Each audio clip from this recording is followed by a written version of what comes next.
If your Jeep's Android Auto keeps letting you down, don't sweat it. You're not alone. Let's fix it together.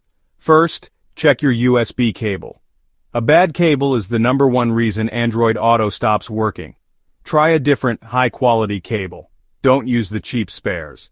Next, make sure your phone's software and the Android Auto app are fully up to date.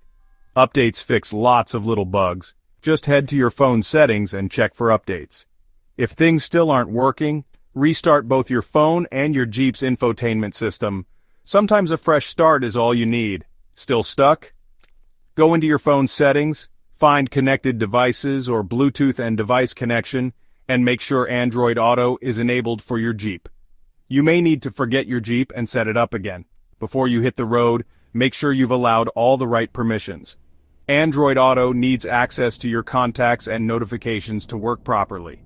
If none of that works, double-check if your Jeep Wrangler's infotainment system needs an update itself. Visit your local dealer for help, or check Jeep's support website. And that's it. Most Android Auto issues can be fixed with these steps. Now enjoy your drive, fully connected.